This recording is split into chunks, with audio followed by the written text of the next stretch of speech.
Hello everyone. How are you this evening? Hello. Who's joining us today, this evening?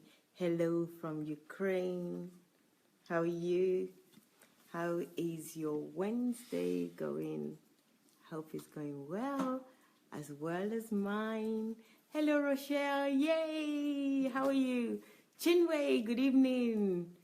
Hello, Rochelle. Again, good evening. Hello, Laddie. How are you? Cool. Thank you, guys. As you're coming in, can you please share? Hello, Miss D. How are you? Innocent, how are you? Chinwe again. Thank you, Chinwe. Hello. Hello, Theophilus. How are you? Anastasia, how are you?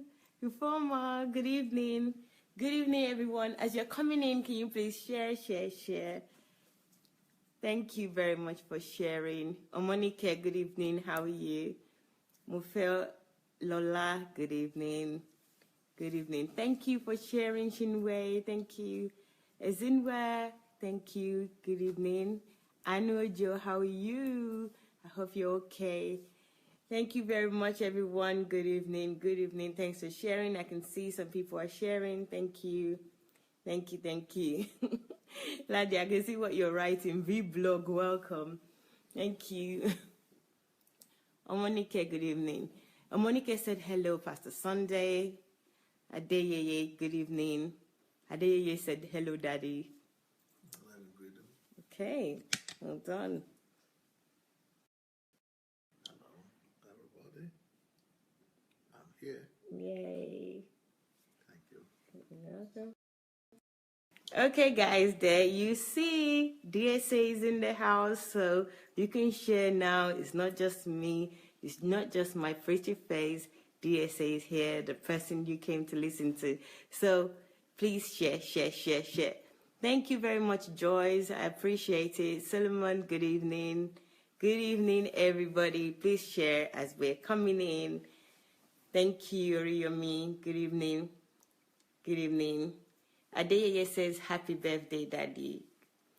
Franklin, good evening. Dee, hello, Dee. How are you? Hello, Nikki, how are you? Good evening. Right, guys. Yes, there are a few number of us in the house already, so let's get going so I don't waste much of your time. We have a lot to get through today. So, guys, you need to put your questions through now. So write your question in the comment section below. Write your questions now. And as you're writing the question, write Q first with a colon. So that's the 2 dots, like that. So Q that, and then your question, so that we can identify them easily and put them forward for you. So do that now, please. Put your questions forward.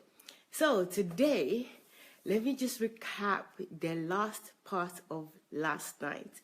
So again, for those that haven't watched our sessions these last few days, this is question time with Dr. Sandey Adelaja. This is Golden Jubilee on the 28th of this month. But we're starting the celebration already, and the main party starts on the 26th. Yay! I can't keep calm. 26th to the 28th of this month. Oh, guys, it's party time. So at the moment, we're starting our celebration on social media, and what Dr. Sandey is doing for us is answering all our questions about him. So any question that you have, any clarification that you need about his life, about his ministry, he is willing to answer that. And he does this every single night. We started on the 28th of April, and we're going on until the actual day. Wow, guys. I don't know what to say. I'm just so happy. I can't keep calm. I know that you guys can't keep calm as well. So let's recap.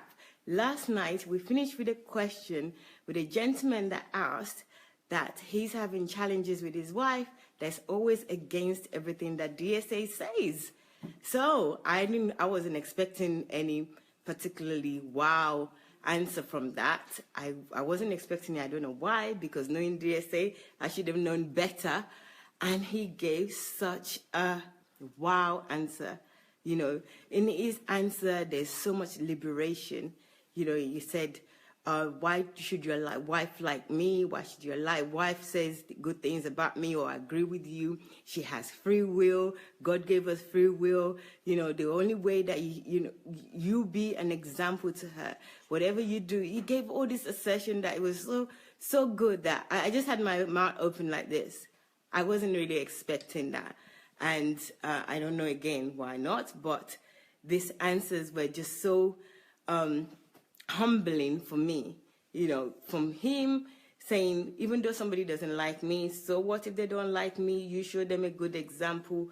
Be the person that somebody follows, your wife follows. Show her example, treat her well. There's no way that she wouldn't follow you, and follow whatever you follow.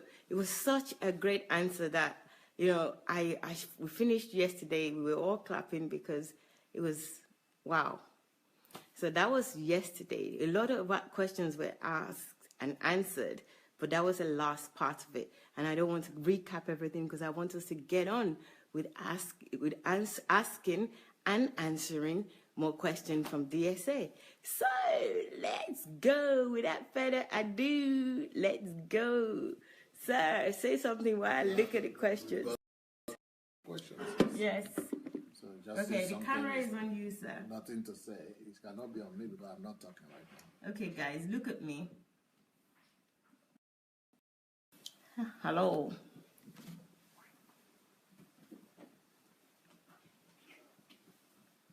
Thank you. Where are you?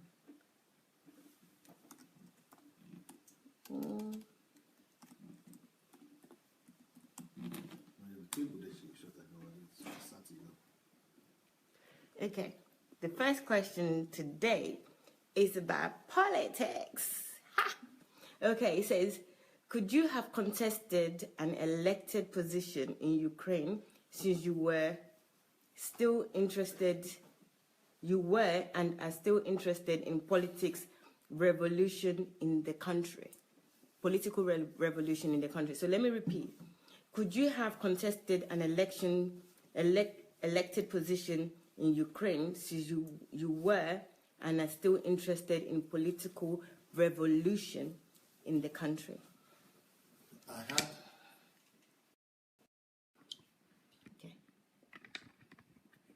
I had the opportunity to contest elected positions and political office in Ukraine if I had wanted to years ago, and to become a member of parliament. But that time I was still a little bit limited in my understanding, thinking that since I'm a pastor, that I shouldn't be involved in politics, and I shouldn't allow myself to be, I should just be allowing my members to be voted in and to participate in elected positions, but not me, myself.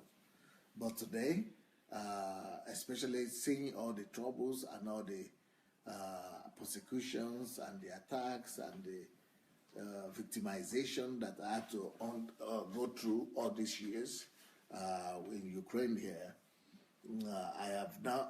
I think if to rewind the time, I would have probably contested, because I'm ready to do anything for me to be able to fulfill the plan of God for my life, and to be able to carry the kingdom of God to the nation. So because of the situation in this country, and because of the way the country is, political office holders, they wage a lot of influence and power. It would have been much more easier to do my work if I had been an elected official in the country. But I didn't. There were a lot of factors why I didn't want to do that, because I didn't want to change my passports. I didn't want to change my nationality. And basically, I'm glad that I didn't, because I didn't know that God was going to send me to Africa. Now I'm going back to Nigeria. I don't want to go back to Nigeria as a foreign citizen. I want to go back to Nigeria as a Nigerian.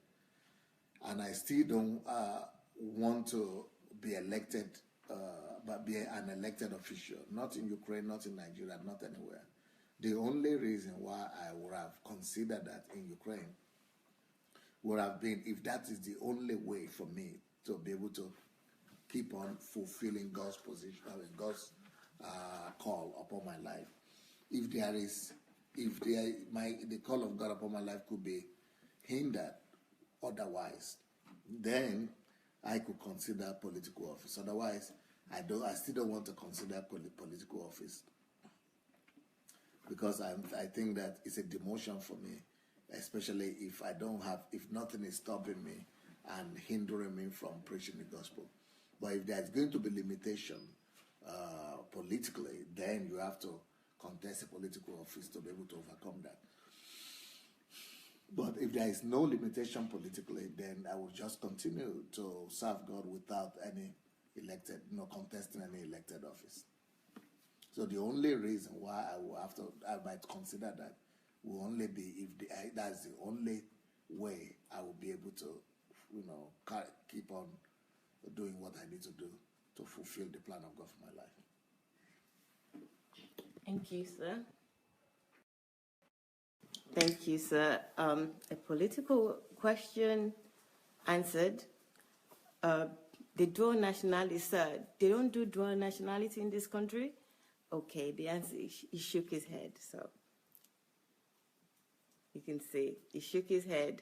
So no dual nationality. So it would have to be Ukrainian.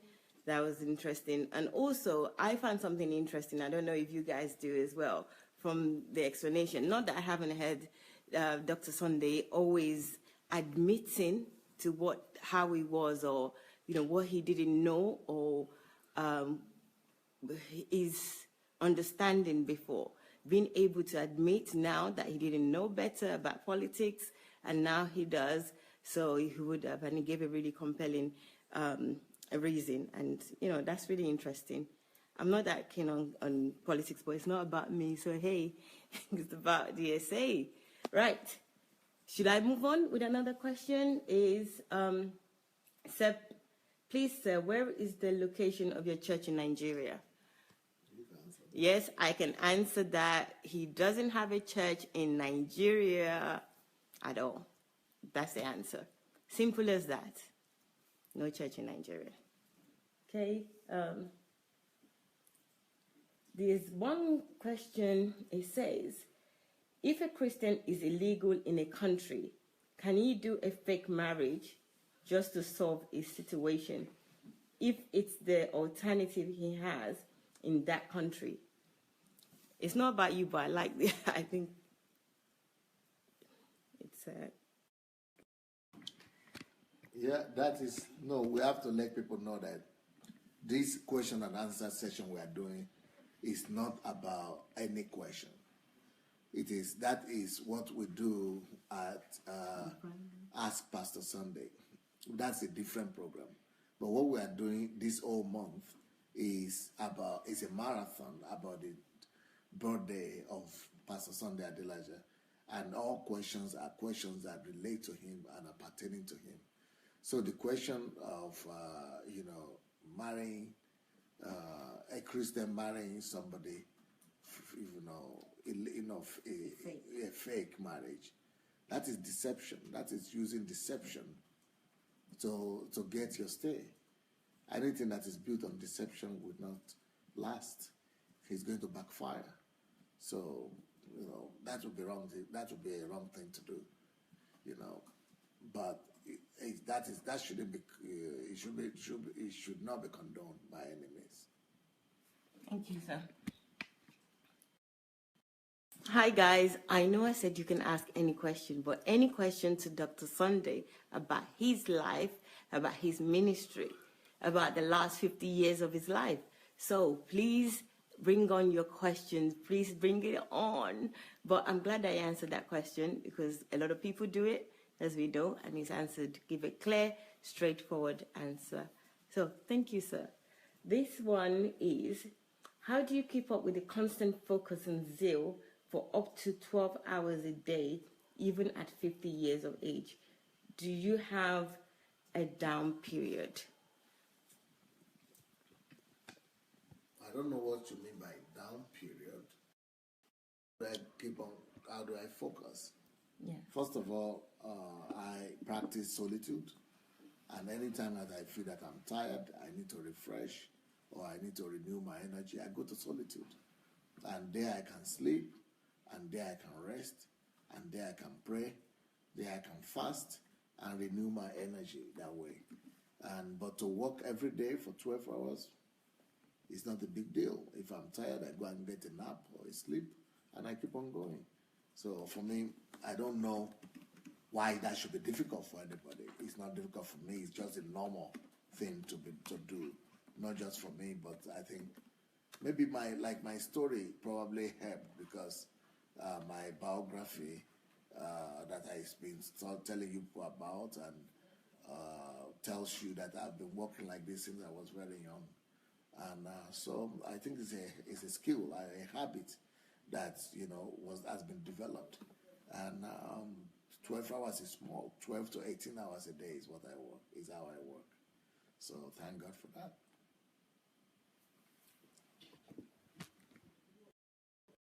Thank you, thank you, thank you. Well, it was for 18 hours sometimes, even longer. So solitude is part of his resting time and focus time. So there's no downtime. He doesn't have a downtime. I have this question, sir, which I think is interesting. It says, what is the concept behind your birthday, DSA's birthday celebration? I know that Pastor Sandey does everything on purpose. So this person saying that she knows or he knows that he does everything on purpose. So the question is regarding what thoughts, purpose, task does Pastor has and achieve by arranging the celebration in such a great way?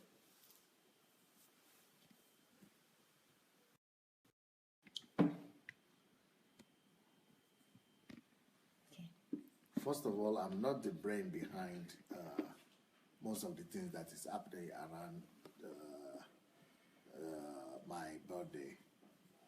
First of all, most of that is being done by the team around me and my assistant. But my own idea about celebration of birthday is another milestone, an opportunity to be able to establish a monument for God. In the Old Testament, each time there was a milestone or a memorable thing, God would tell them, go encourage them to establish a memorial or a monument. The way they did that is that either they establish a public holiday or a feast that is celebrated year in, year out. That way, they turn that event to a memory. So it became a memory that lasts for generations to come. And that is how the faith is being preserved. And that is how the values of God and the works of God and the great works of God are being preserved from one generation to the other. So through holidays, public holidays. Secondly, another way that monuments and memories have been established is through monuments. A lot of places, whenever God did anything great, he asked people to put on monuments. So they put on monuments like Jacob, for example, when he had an encounter with God. He put on a monument and said, "This is Bethel." And because God came to my aid here, I saw God, angels of God, descending and ascending from here. And then when they went through Jericho as well, and after they passed through Jericho, God told them to put on a memorial, a monument, to celebrate and commemorate that.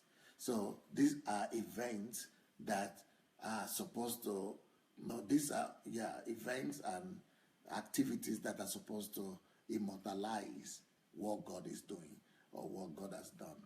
So when I think about my own milestone or birthday, or the event of my birth or birthday, I'm not thinking about the celebration, but I'm thinking about using that celebration as an opportunity to establish a memorial and to put a monument for generations to come.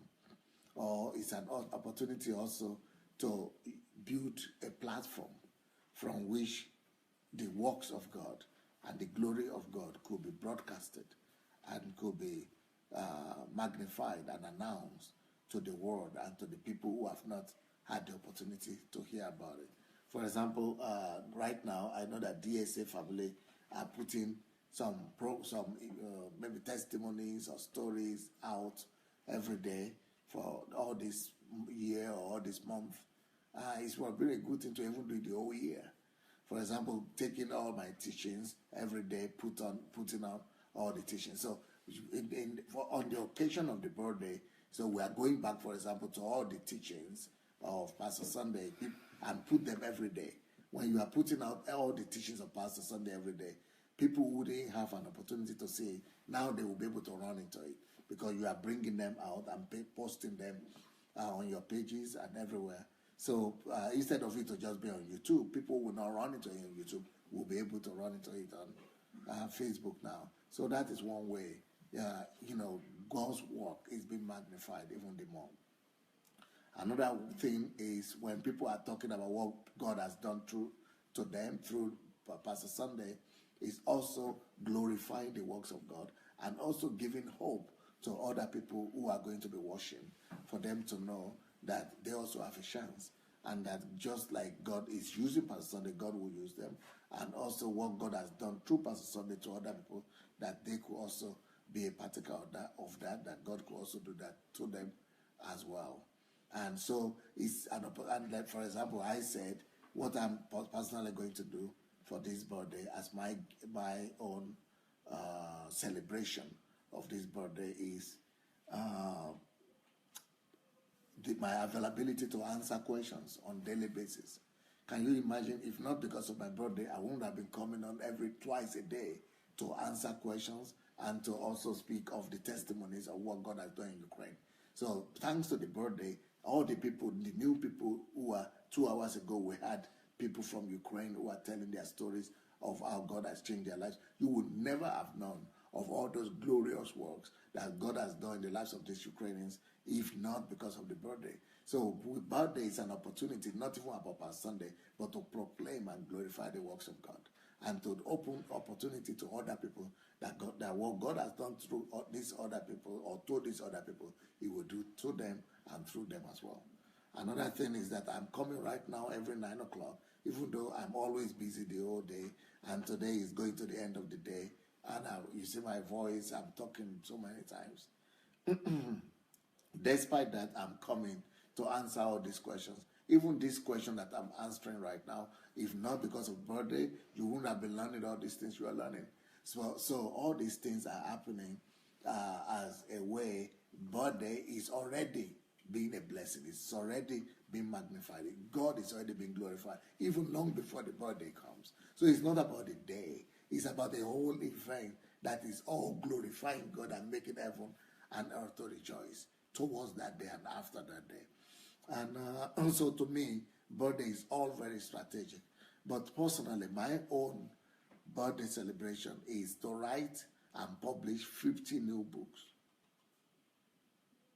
in commemoration of my birthday, to give 50 new revelations to the world this year of my birthday. So between now and my birthday, or between January and now, the 28th of May, that's my birthday, I will have 50 books published, just in English alone. I have more books in Russian that are going to be published also. So all these books, can you imagine 50 books on the 50th anniversary of one person? I mean, can you imagine 50 books? And those books each are going to live for age and generations to come, just because of the birthday. And personally, some of these books are not accidental. One of them is going to be a book about Africans and the black race. So one of the books that I'm going to release on my birthday is going to be the role of the black people in the world. So it's a book to be a blessing to my race. So on my birthday, I release a book dedicated to my race. Another book I'm going to release is about my family, my biography. It's a birthday. On my birthday, I release a book to commemorate and to acknowledge my family. So I release a book to commemorate and acknowledge my race and my continent.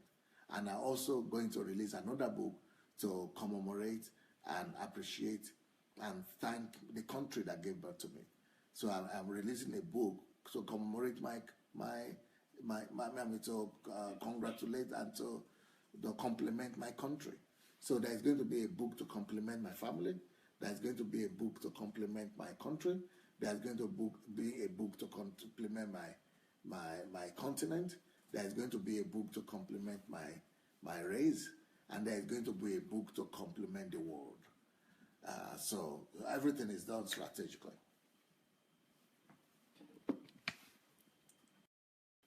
Gosh, that's English way. Wow, I dumbfounded.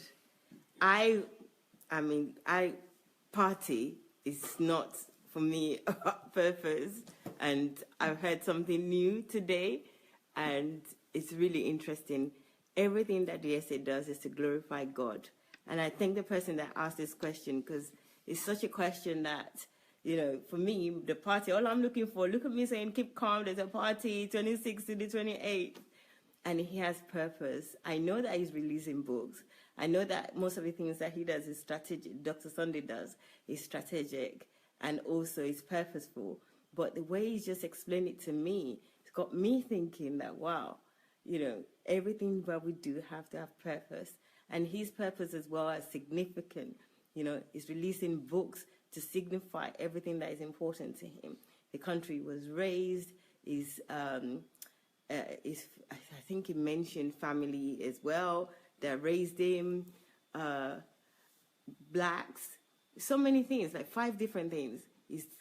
It's thinking for just being part of his life or influencing him. So that's really interesting for me, and for somebody that just think party is just party and we're just going to have a good time and enjoy ourselves. Well, I've got another thinking cap on. Thank you very much, sir. Let me just read a few comments on this, guys. Okay, we will try and put the volume up. Somebody's saying that the volume is down. Wow. That's Adafa. Beautiful, somebody's saying, I think from what you're saying.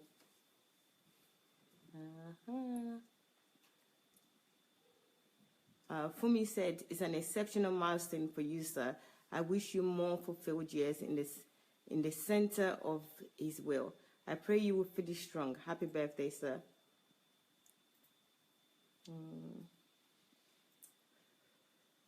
Okay.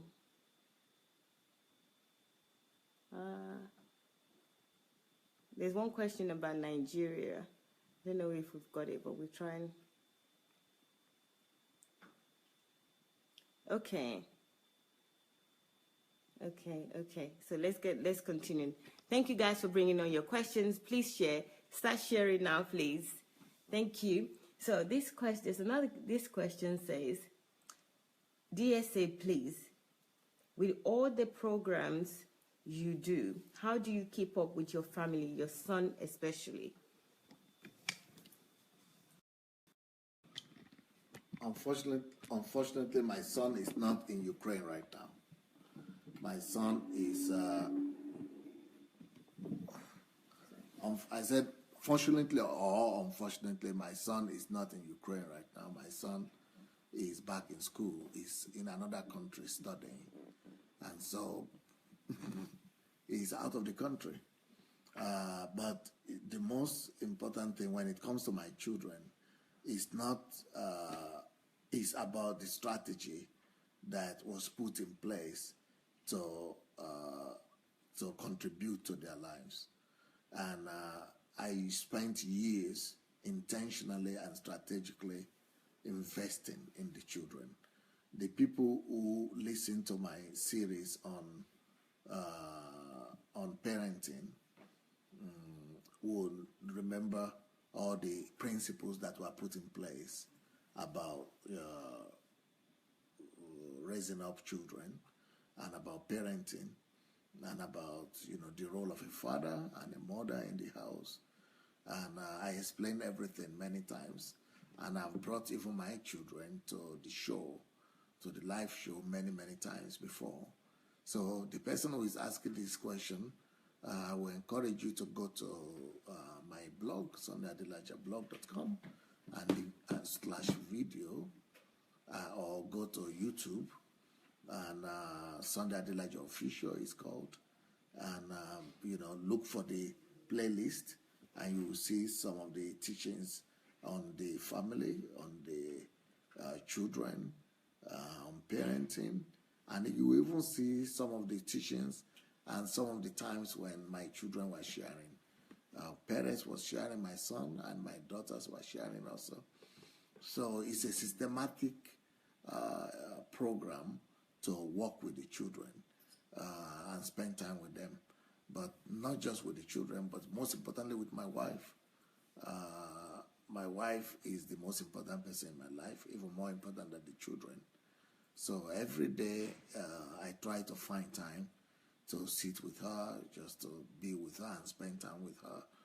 And, so I think I don't have problem in that area. But, there is always room for improvement in everything.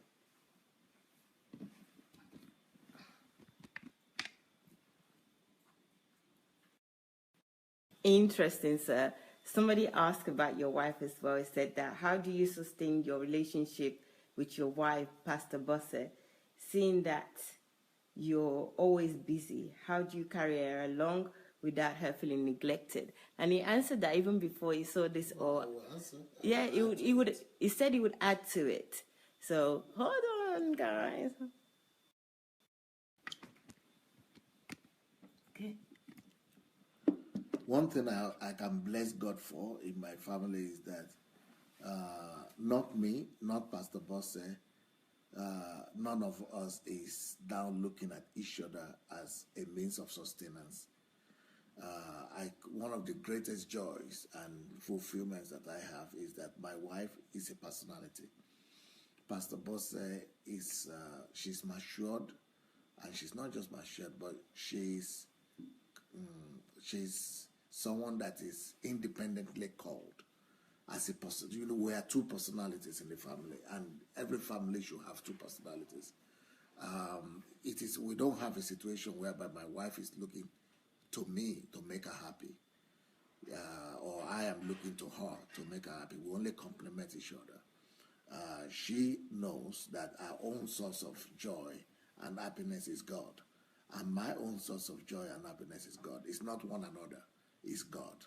Now, what we bring to the table to one another is just a blessing, a bliss, an opportunity to spend some good time, romantic time, friendship time, partnership time.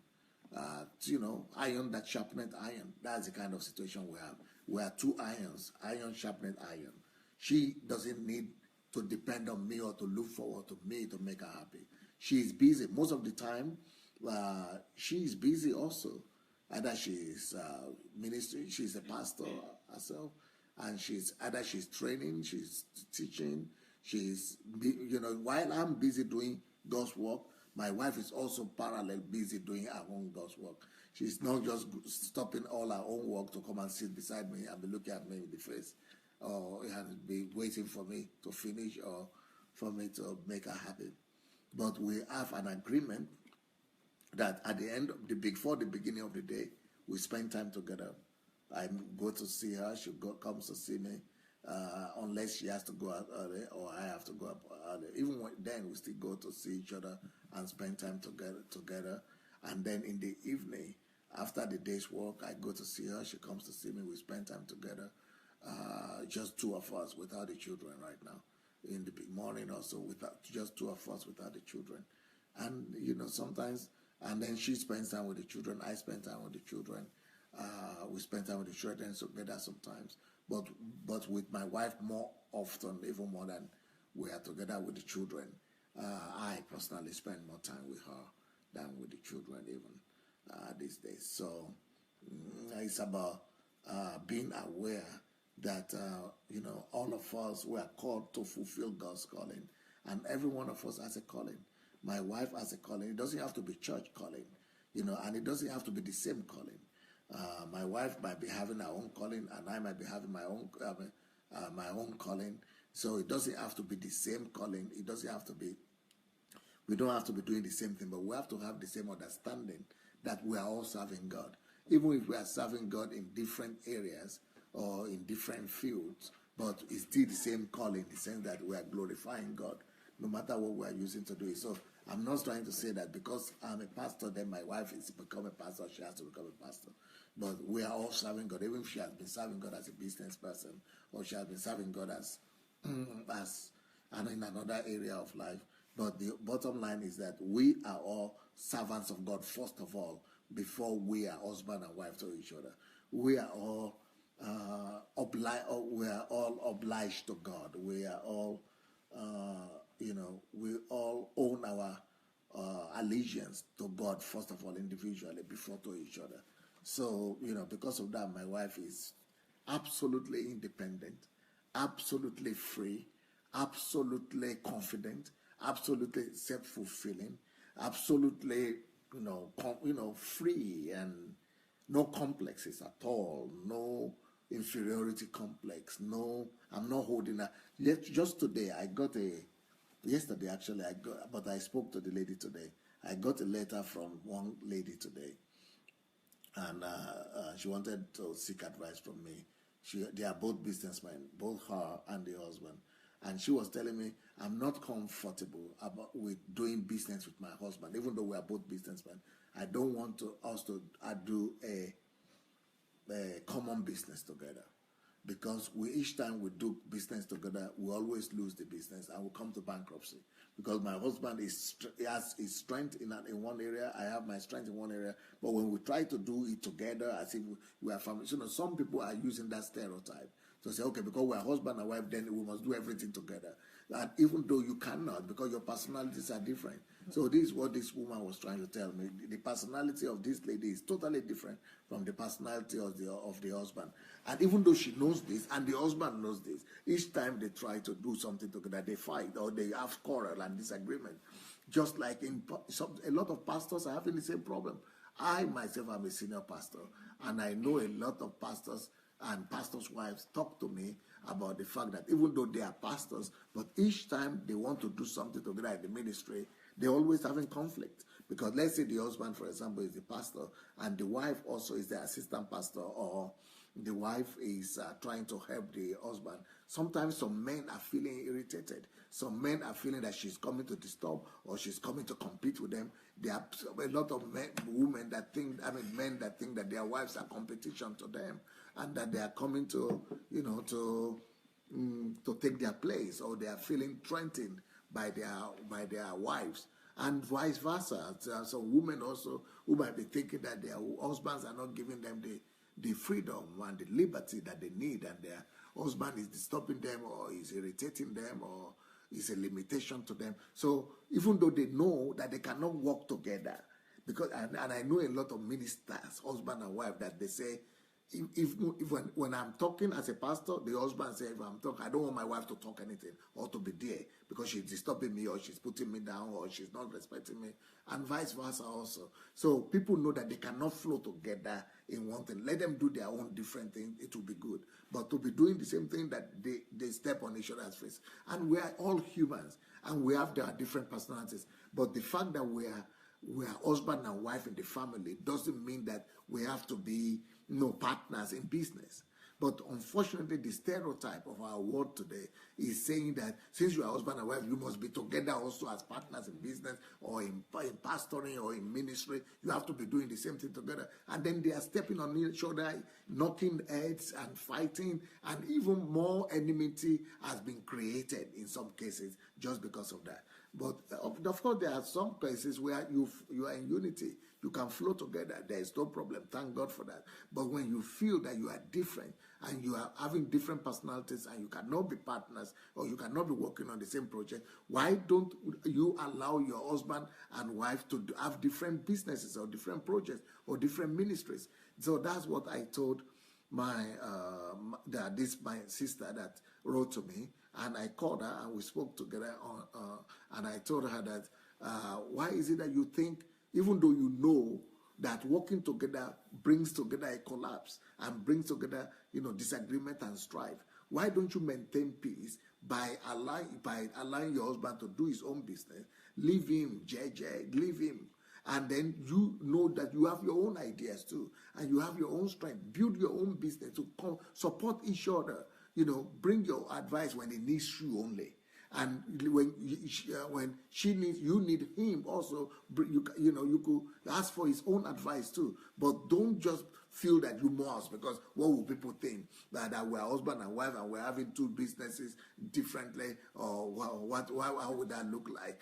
Agree. If you agree together to do it like that, honor each other, respect each other's gifts, respect each other's something. She was so relieved and she said, wow, so we can do like that. I'm so happy because I will be able to help him better. We are knowing that it's not a threat to me, and he will also know that I'm not a threat to him, and I will also know that in this business, this is my own business, not my own husband's business. So it's not my, nobody's controlling me. I'm also do the way I see it. I say yes, because God created you as personality.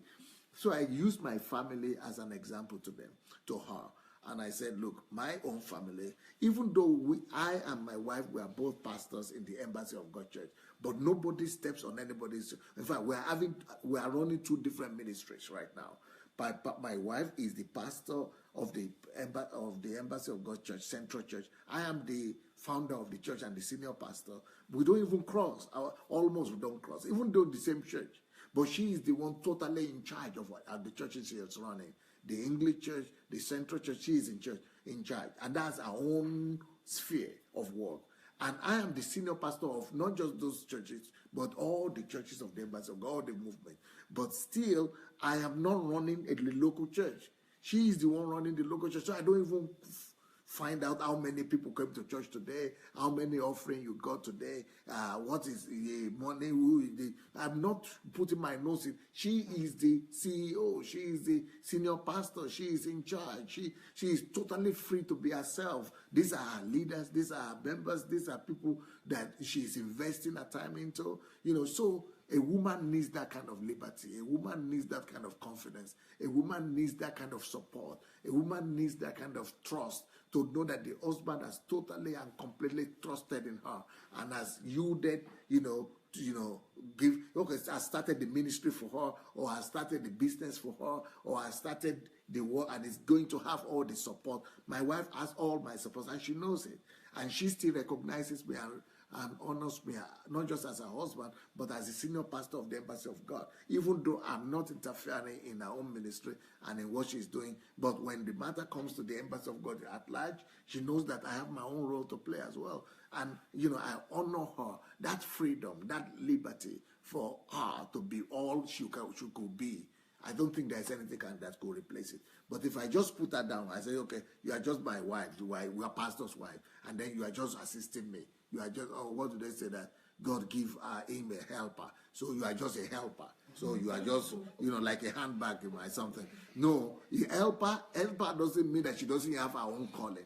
Helper doesn't mean that she doesn't have everybody is created with God's image in them, and everybody has their own distinctive calling and their purpose on earth for their creation. So because you marry somebody doesn't mean that God canceled your purpose, or he canceled your calling, or he canceled your giftings, or your skills and your talent that God has given you. God created you for a purpose, and because you marry me, that purpose shouldn't end and shouldn't be jeopardized.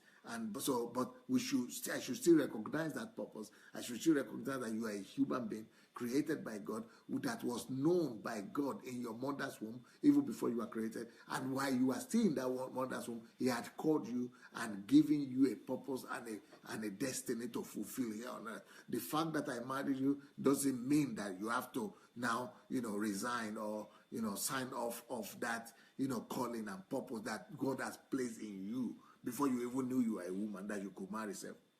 Before we even met, why you are still in your mother's womb? Why should that be truncated just because you are going to be a wife of somebody?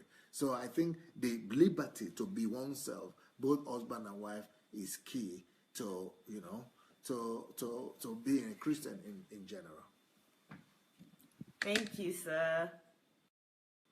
Thank you so much. The person that asked this question, thank you for asking, because I know that from the likes and the love that is coming up, that people are really encouraged and blessed by the answer. So thank you, thank you. And, one thing I wanted to say is that whatever you have in mind about what relationship should be like, marriage to a pastor, or two pastors married, is not what Pastor Bosse and Pastor and Dr. Sandey have. It's just like, it will blow your mind and beyond. It's not anything you would ever expect, and it's beautiful. It's totally beautiful. I've never been able to comprehend until I saw, while I was watching them, I saw a glimpse, but while I'm here, it's even more unbelievable than I can even say. So, thank you, sir, for that answer. I've got another question here, which is, how would you describe your personal relationship with Daddy God? I guess who says this? Daddy God. Daddy God, 5 years ago in comparison to today.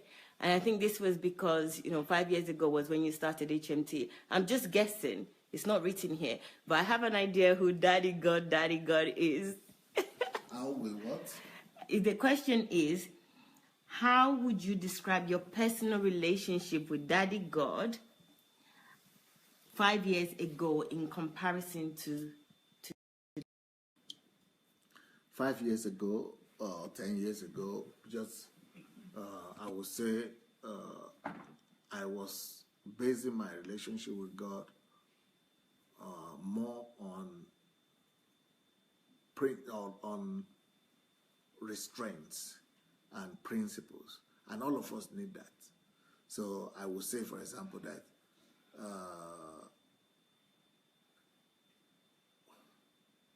I must wake up at a certain time, let's say 5 o'clock, and pray between 5 to 7. I must wake up at 2 o'clock and pray to 5. Or I must make sure that I spend 2-3 hours praying every day. Or I must make sure that I do my solitude, or I fast 2 times a week. As those things are good because they are discipline that help me to become who I am today. But later, eventually, as I evolve and grow, and I would like everybody to do this, but today I would say my relationship with God is more continual, in the sense that it's an ongoing relationship. It's like a love romance relationship. It has matured into a place whereby it's just like I am in him and he is in me all the time. It's like there is no break in my relationship and in my fellowship with God. It's like I am put inside of him. It's just like saying it's like a bread that is put inside water. So you are soaked with him, with God. That's why I feel myself that I am just in him all the time. I'm soaked in God.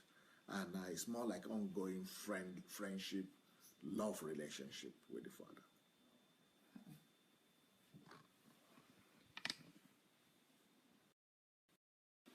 I am soaked in God. No breaks, no relationship, seamless. He's in me, I'm in him. Well, I just pray I can only attain that. Okay. Question. Sir, your greatness destined. Is your greatest destined? This is a question. Because it seems God favors some than others, while others are putting in so much with little result. They do not so much and become a success. They do not, I think they do so much with so little success.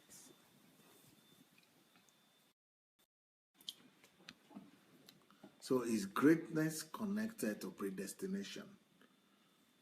Is it that some people have been appointed to be great, while others could do anything they wish to do, and they would never attain greatness? I think yes and no, in the sense that everybody is called to be somebody, and wherever you are called to be, that in that place you could attain greatness. So, for example, if I'm called to be a pastor or a minister, I attain greatness where I'm called. But if you are called to be a cleaner, you can see attain greatness in that cleaning. If you are called to be a cook, you can still attain the same greatness. So it might not be the same level of greatness for everybody. Like God said, He gave some 5 talents, He gave some 2, He gave some 1. So there might be different talents and different amount of it, different size of callings. But no matter, even if you are given 1 talent, that one you could maximize it. You're maximizing the potential and the resource that God has trusted into your hand is greatness already. So no matter in what capacity, everybody can be great.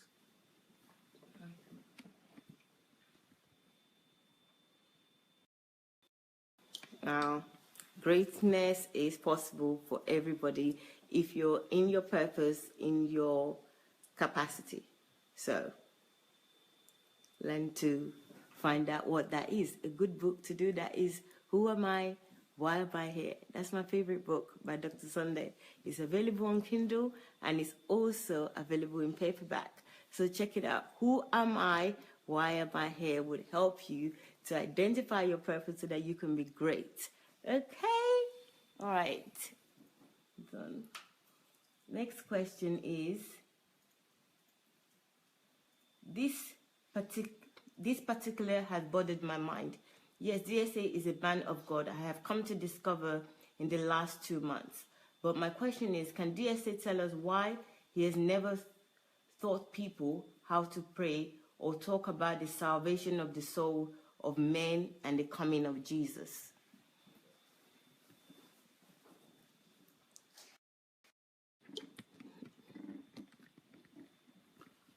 Okay, whoever is saying that doesn't know Pastor Sandey at all.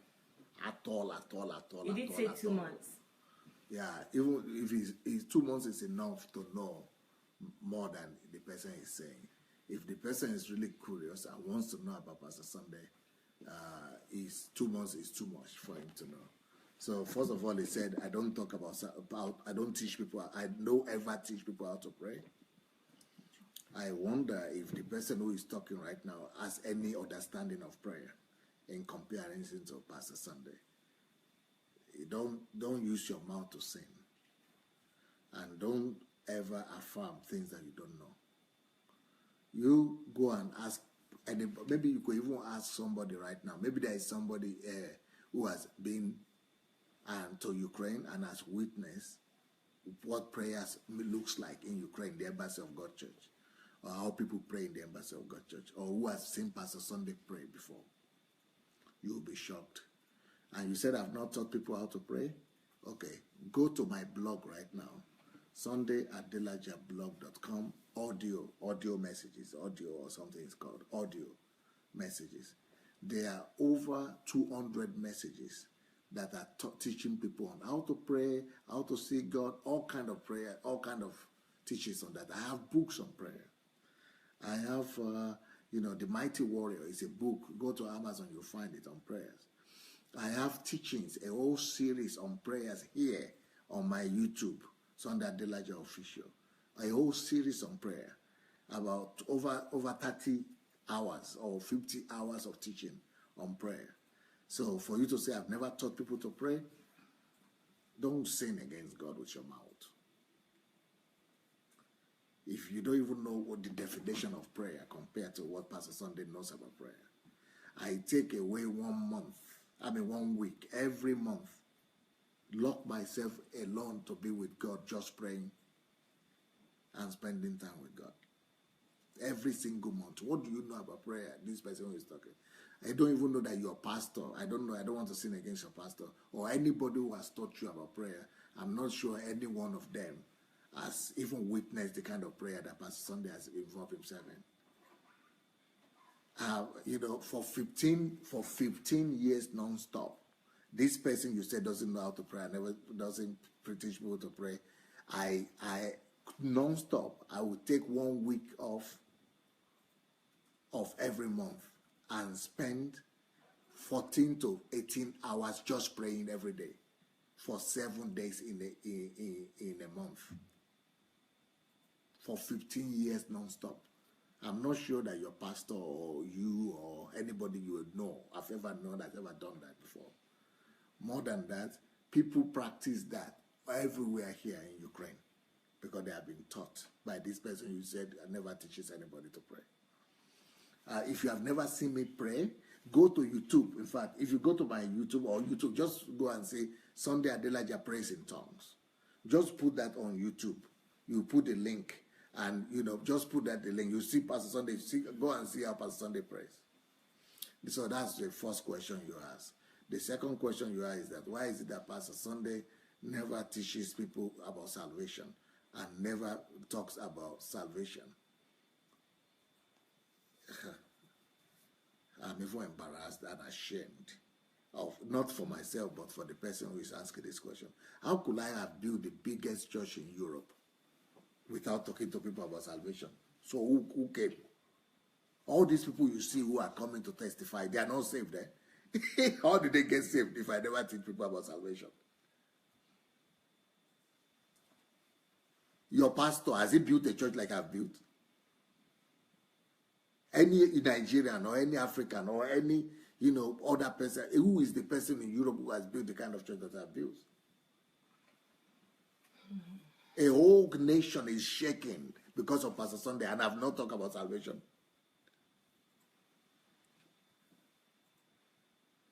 That is so gullible of whoever is saying this. So gullible. It's even a shame. Because it doesn't take you anything to just go and listen to my teachings.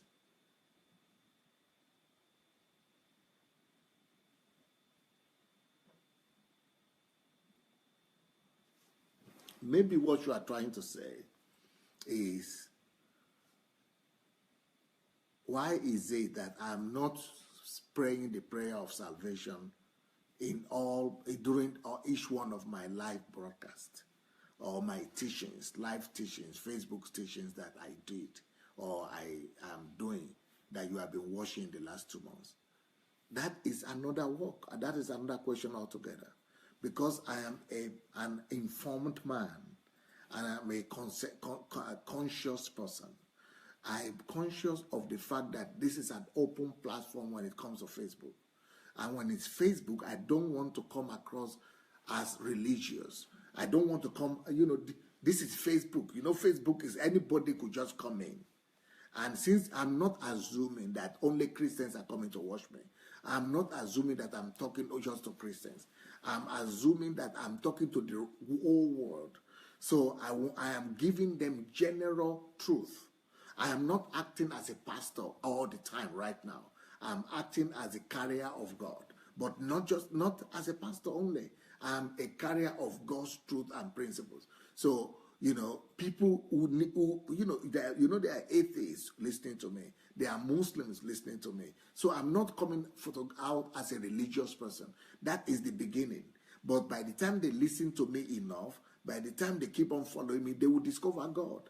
The same thing with my books. I intentionally change so that I don't just go and be religious and do religious things and be doing all those, religious things that will frighten people away. I would rather do things that will, first of all, attract people to Christ and to the truth of the gospel, and later on it will be easier to convert them and to bring them to Christ in a more suitable place.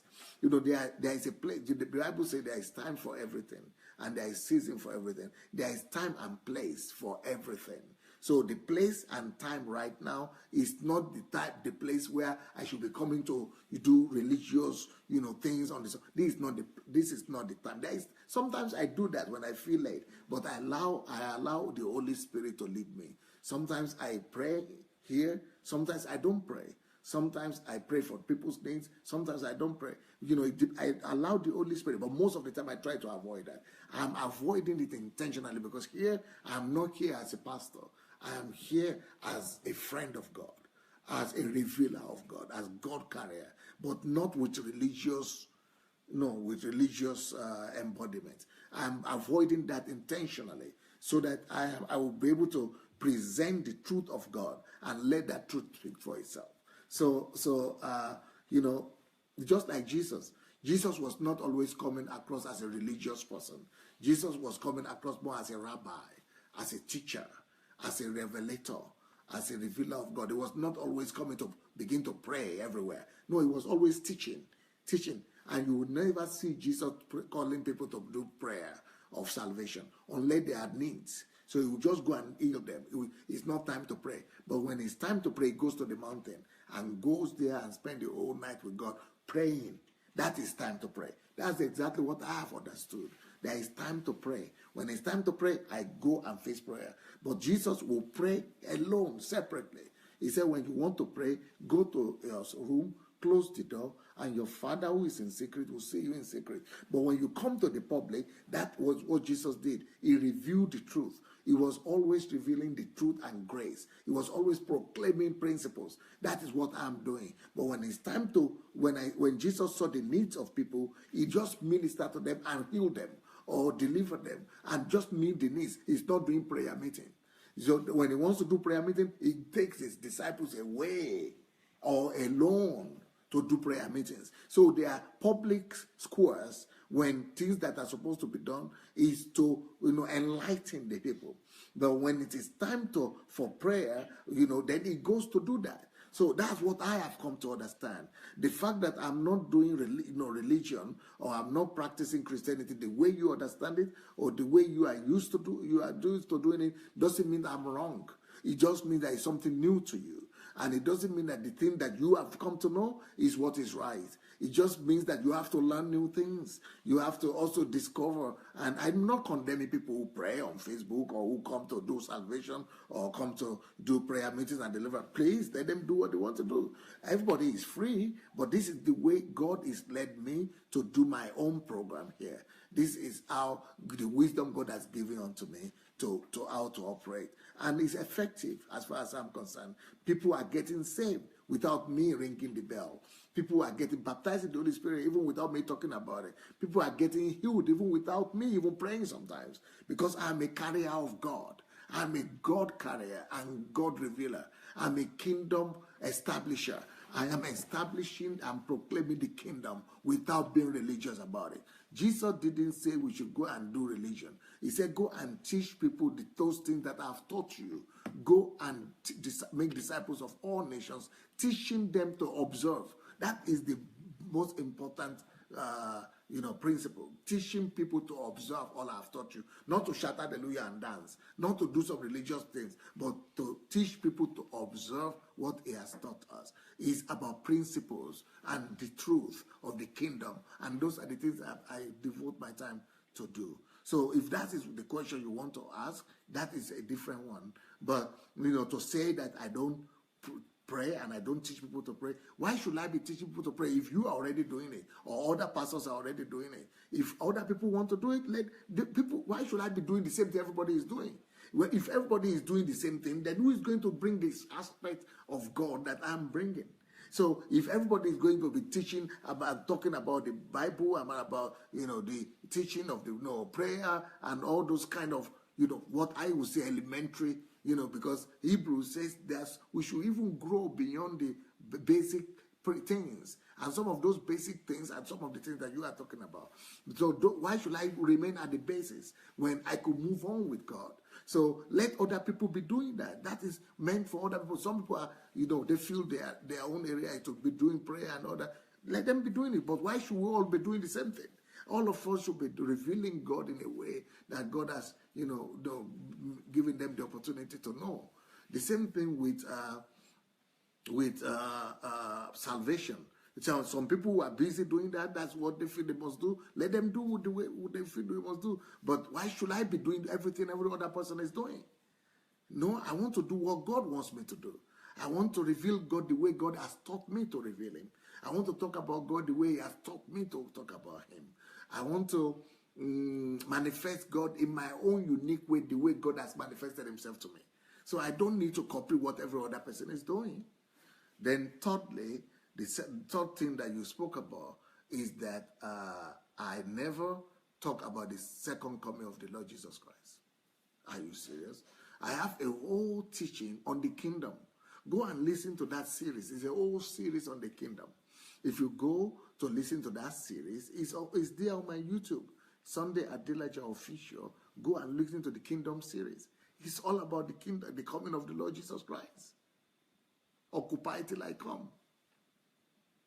So if you didn't listen to that, why should you just assume and use your mouth to just, to ascertain, to just, affirm something that you don't even know?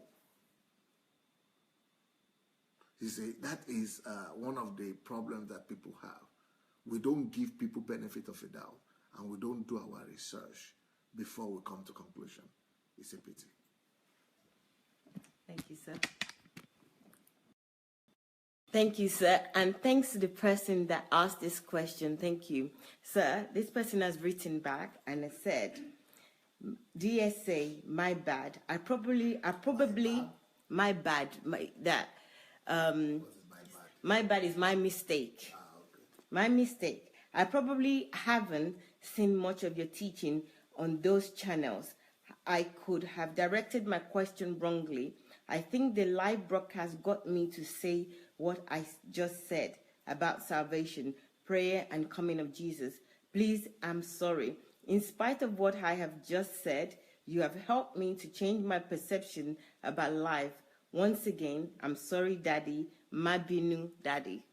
What's So, the name of the person? The person's name is Joyce Abba Adegoke. Okay. Yes. No problem.